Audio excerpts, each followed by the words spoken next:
अस्सलाम वालेकुम व्यूअर्स, मैं हूं समीना बादशाह। उम्मीद है आप लोग खैरियत से होंगे। व्यूअर्स, कुछ हम खबरें अपडेट्स लेकर इस व्लॉग में आपके सामने हाजिर हैं। जनाब, खबरें इंपॉर्टेंट है जी।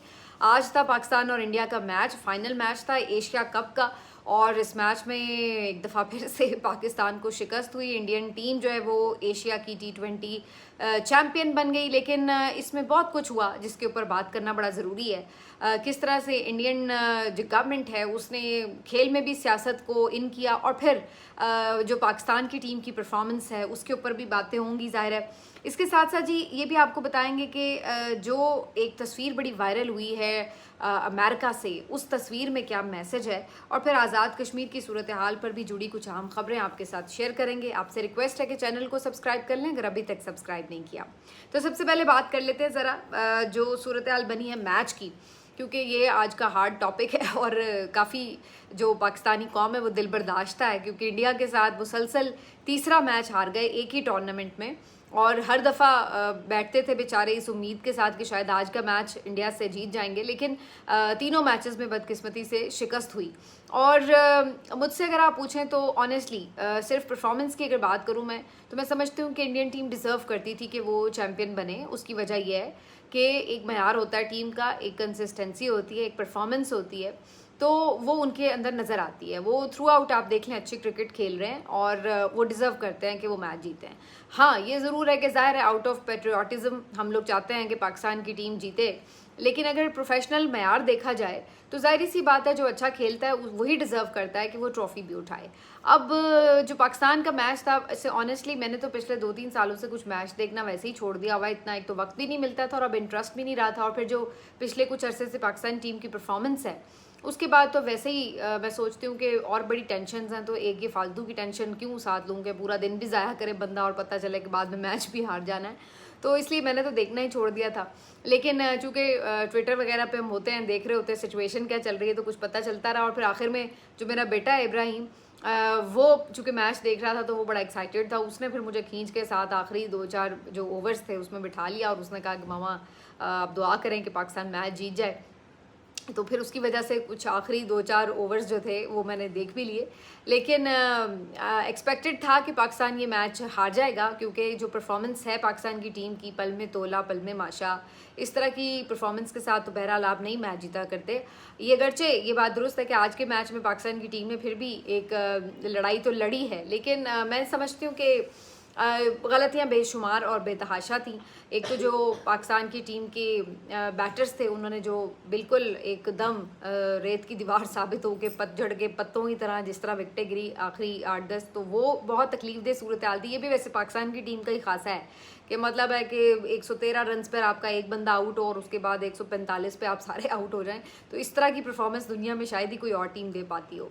और फिर उसके बाद जब आप बॉलिंग के लिए आए हैं तो उसमें जो हारिस रऊफ साहब ने कारनामे किए हैं वो भी आपको मालूम है। 50 रन दे दिए 4 ओवर्स में, कोई विकेट नहीं ली, और मैच भी उसमें जो उनकी सारी शोखियाँ थी वो उसकी तरफ सारा ध्यान। और तीसरी जो बड़ी गलती, वो कप्तान थे खुद, जो आपकी टीम के कप्तान हैं उनको कप्तानी नहीं आती।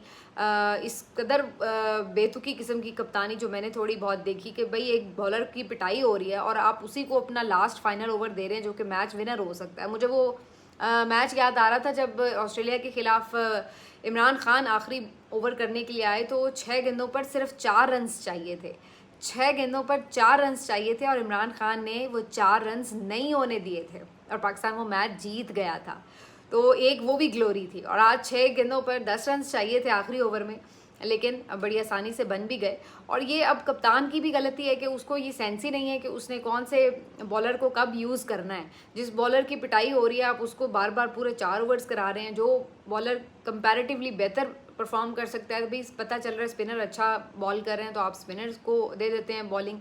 लेकिन वो न जाने कौन सी अपनी लॉजिक लगा के बैठे हुए थे जनाब साहब के, जनाब वो इस तरह। और फिर खुद परफॉर्मेंस कैप्टन की क्या है, देखिए सबसे पहले तो कैप्टन लीड करता है और फिर कैप्टन से ही आगे आपकी टीम में एनर्जी भी आती है, कॉन्फिडेंस भी आता है। आज मुझे सिर्फ एक जो हमारे ओपनर हैं, क्या नाम है उनका, साहबजादा फरहान, सिर्फ उस बंदे की मुझे बॉडी लैंग्वेज पॉजिटिव लगी, डोमिनेंट लगी, कॉन्फिडेंट लगी। बाकी तो आपके ठीक है लड़ ज़रूर रहे थे, आज खेल रहे थे बाकी प्लेयर्स, लेकिन बॉडी लैंग्वेज में वो डोमिनेंस, वो एतमाद नहीं था जो सिर्फ उस एक बंदे में मुझे नज़र आया।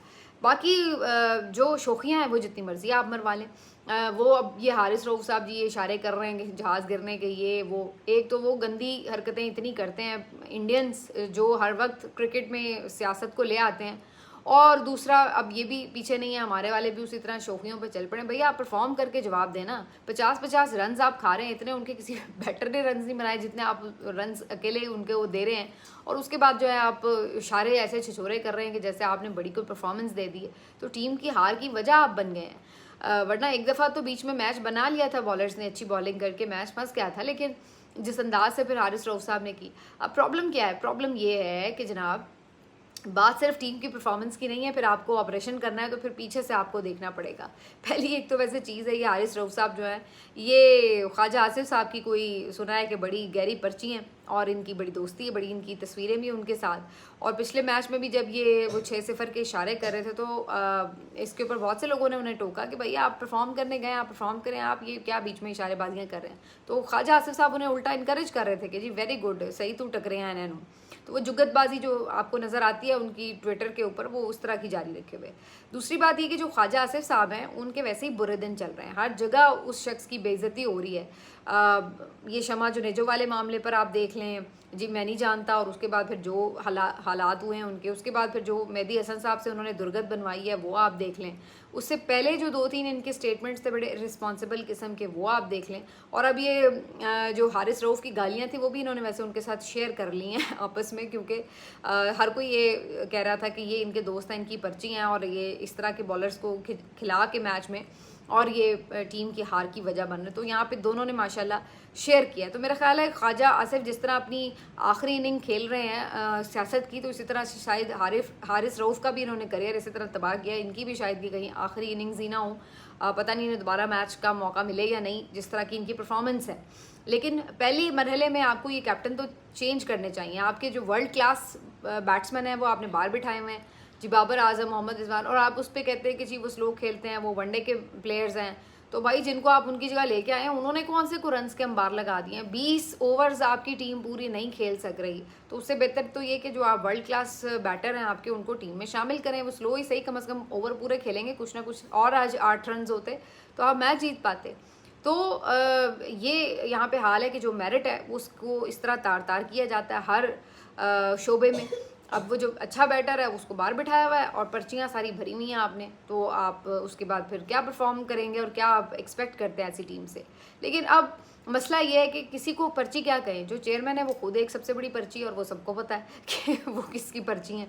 तो चेयरमैन साहब पे मुसलसल इतनी तनकीद हो रही है जब से वो आए हैं क्रिकेट के चेयरमैन बन के, बेड़ा गर्क किया हुआ है क्रिकेट का। हर कोई उन्हें कह रहा है कि भाई आपको ऑलरेडी इतने ओहदे मिले हुए हैं, आपके पास ऑलरेडी इतनी पावर्स हैं, तो भाई आप कम से कम पीसीबी की तो जान छोड़ दें। नहीं आपका उससे कोई ताल्लुक है क्रिकेट से, नहीं आपको एक चीज़ का पता है, आपका शोबा ही नहीं है, तो आप जान छोड़ें उसकी। वैसे भी आप फुल टाइम उसको तवज्जो भी नहीं दे सकते। आप वज़ीर दाखिला भी हैं, आप सेनेटर भी हैं, आप पता नहीं अपनी तरफ से, मेरे हिसाब से तो वो डिफेक्टो जो है वो प्राइम मिनिस्टर भी हैं। तो भाई आप फिर इन्हीं कामों में लगे रहे ना, आप यहाँ पे किधर आके इसका क्रिकेट का बेड़ा गर्क कर रहे हैं। तो मसला ये है कि किसी में जुर्रत भी नहीं है कि उनको ये कह सके कि जी आप रिज़ाइन कर दें। कौन उनसे, अब क्या आपके ख्याल से शहबाज शरीफ साहब में इतनी जुर्रत है कि वो मोहसिन नकवी को कहें कि जी आपको पीसीबी की चेयरमैनशिप से हम हटा देते हैं? तो मेरे ख्याल से होना ये चाहिए कि जिनको मोहसिन नकवी साहब इतने पसंद हैं उनसे रिक्वेस्ट की जा सकती है कि भाई आप इनको प्राइम मिनिस्टर बना दें। वैसे भी उनसे ज़्यादा ही ताकत है मोहसिन नकवी के पास, तो आप उनको प्राइम मिनिस्टर बना दें। कम से कम क्रिकेट का बेड़ा गर्क ना करें, वहाँ पे कोई प्रोफेशनल बंदा लेके आएँ जिसको क्रिकेट की कोई समझ बूझ भी हो, कोई टीम में बेहतरी लाएँ, जो मेरिट के ऊपर लड़के हों उनको खिलाएँ, ना कि ये पर्ची सिस्टम और सिफारिश सिस्टम जो है इसको तबाह बर्बाद करें टीम को। तो अब ये सूरत हाल है। अब जहाँ पे भी आप जिस भी शोबे की बात शुरू करेंगे, बात जाके वहीं रुकेगी कि जब ऊपर से लेके नीचे तक आप ये बात करते हैं तो फिर कहाँ से आप पकड़ना शुरू करेंगे मेरिट। अब मतलब मैं बात करूँगी जी शहबाज शरीफ मोहसिन नकवी को हटा दें, लेकिन अब शहबाज शरीफ को कौन हटाए, क्योंकि वो तो खुद फॉर्म 47 की पैदावार हैं, उनके पास कौन सा कोई जेन्युइन मैंडेट है, वो तो खुद मेरिट पे नहीं है। तो ये तो एक ऐसा सिलसिला है कि जहाँ से आप सिरा पकड़ेंगे वो पीछे पीछे पीछे कहीं चला जाएगा। बहरहाल इस मैच में जो बड़ी अफसोसनाक बातें कुछ हुई हैं, बल्कि इस टूर्नामेंट में हुई हैं, वो ये कि जिस अंदाज से स्पोर्ट्समैन स्पिरिट को ख़राब किया गया है और उसका मुजाहरा नहीं किया गया, ये बड़ी तकलीफदेह बात है। दुनिया भर में जो खेल हैं उनको सफारतकारी का ज़रिया समझा जाता है, अमन का सफ़ीर समझा जाता है प्लेयर्स को, मोहब्बत का पैगाम दिया जाता है। एक दूसरे के मुल्कों में जाते हैं तो वहाँ पर जाकर आप अपनी सफारतकारी भी करते हैं एक तरह से, और एक दूसरे के करीब लाते हैं लोगों को। लेकिन अगर आपने खेल के मैदानों को भी जंग का ही मैदान बना देना है तो फिर खेल कहाँ रह गया? फिर खेल आपका खेलने का फ़ायदा क्या? आपके एक दूसरे के सामने आकर अगर आपने नफ़रत को ही बोना है तो फिर फ़ायदा क्या? क्योंकि खेल का मतलब तो ये कि आप मोहब्बत को फ़रोग़ दें। तो अगर आपने नफ़रत को ही फ़रोग़ देना आके तो फिर खेलने का फ़ायदा कैसे? तो बेहतर था कि इंडिया वैसे ही कह देता कि जी हमने पाकिस्तान के साथ खेलना ही नहीं, बात ही ख़त्म होती। लेकिन खेलने के लिए आ भी जाना, फिर चीप हरकतें करना कि जी हमने हाथ नहीं मिलाना, हमने जी वो गुफ्तगू नहीं करनी, हमने आखिर में जो है वो उससे ट्रॉफ़ी नहीं अब लेनी। अब आखिरी जो रफ्फड़ पड़ा हुआ है वो ये कि जी मोहसिन नकवी से ट्रॉफ़ी नहीं लेनी, क्योंकि अब वो आपको पता है एशियन क्रिकेट काउंसिल के चेयरमैन भी हैं। तो अब वो जो एक तरीक़ाकार है उसके मुताबिक उन्होंने ट्रॉफ़ी देनी थी जीतने वाले टीम को, लेकिन वो फड्डा डाल के बैठ गए कि जी हमने ट्रॉफ़ी उनके हाथ से नहीं लेनी। तो भाई अगर इतनी ही दुश्मनी है कि आप वो एक चेयरमैन से जो है वो ट्रॉफ़ी नहीं ले सकते, हाथ नहीं मिला सकते मुखालिफ कैप्टन से, जीत जब होती है तो उसके बाद भी आप आते हैं जी आके दोनों टीमें आपस में प्लेयर्स हाथ मिलाते हैं, वो नहीं कर रहे। तो जब आप में इतनी स्पोर्ट्समैन स्पिरिट ही नहीं रहेगी तो फिर आप करने क्या आए हैं? आप ना खेलें मैच भाई, सीधी बात करें आप कि भाई हमने नहीं खेलना, बात ख़त्म। आपने आ भी जाना है और उसके बाद आके छिछोरी हरकतें करनी है। मतलब आपकी इतनी अच्छी टीम है, वर्ल्ड क्लास टीम है आपकी, इतने अच्छे प्लेयर्स हैं, आप जीत रहे हैं, तो जीत के तो बंदे का दिल बड़ा होता है, उसका ज़र्फ़ बड़ा होना चाहिए। लेकिन इतनी कम ज़र्फ़ी का मुज़ाहरा करना, वो भी जीतने के बाद, ये तो और भी अफसोसनाक बात है, शर्मनाक बात है बल्कि। तो जितना बड़ा ये मुल्क है उतना छोटा दिल है, अजीब सी बात है। ऊपर से नरेंद्र मोदी साहब भी सड़ी सड़ी ट्वीट्स कर रहे हैं कि जी जो हमने जंग में किया वही रिज़ल्ट जो है वो आपका ग्राउंड पे नज़र आया, वो भी इसी तरह कर रहे हैं कि उसमें खेल के मैदान को जंग के मैदान से जोड़े। हालांकि वहाँ पे इनकी फेंटी सही लगी थी, इसीलिए तो साड़ा पड़ा हुआ अभी तक के जो आपका निकल नहीं रहा है, तो वो आप खेल के मैदान में भी आके साड़ निकाल रहे हैं। तो बहरहाल कहानी मुख्तसर वही है कि जो सूरत हाल है पाकिस्तान क्रिकेट की, अगर उसमें बेहतरी चाहिए तो जनाब आपको एक मेरिट पर चीज़ें लानी होंगी जो कि नज़र नहीं आती हुई ऑनेस्टली। तो लिहाजा वो तमाम लोग जो आज गलती से मेरी तरह बैठ ही गए थे मैच देखने, उनको नसीहत है कि आइंदा अपना वक्त ज़ाया ना करें। अब आ जाते हैं जी मिनरल्स की क्या कहानी है। कहानी है जी मिनरल्स की कि एक फ़ोटो बड़ी वायरल हुई हुई है और वाइट हाउस से हुई हुई है। जनाब ट्रंप साहब जो हैं उनको फील्ड मार्शल साहब और शहबाज शरीफ साहब जो हैं, वो एक तस्वीर है जिसमें दिखाया जा सकता है कि पाकिस्तान के जो मिनरल्स हैं वो शो कर रहे हैं। उसके ऊपर बड़ी गुफ्तगू हो रही है, बहुत से लोग कह रहे हैं कि जी ये मिनरल्स जो हैं वो बेच रहे हैं, पाकिस्तान के मिनरल्स का सौदा हो रहा है। कुछ लोगों ने इसमें फील्ड मार्शल को नुक्ताचीनी का निशाना बनाया और कहा कि जी उनका काम तो नहीं है कि वो बैठ के मिनरल्स दिखा रहे हैं वाइट हाउस में प्रेसिडेंट ट्रंप को। तो सिक्योरिटी से रिलेटेड चलें कोई बात आपने डिस्कस कर भी ली, लेकिन मिनरल्स की डील्स और मईशत की डील्स ये तो वज़ीर आज़म का काम होना चाहिए डिस्कस करना। तो उनका इस तरह से उनको ये शो करना, प्रेजेंट करना मादनियात को, उस पर भी लोग तनकीद कर रहे हैं ये वो। तो इस पर मुख्तलिफ एंगल से बात हो रही है।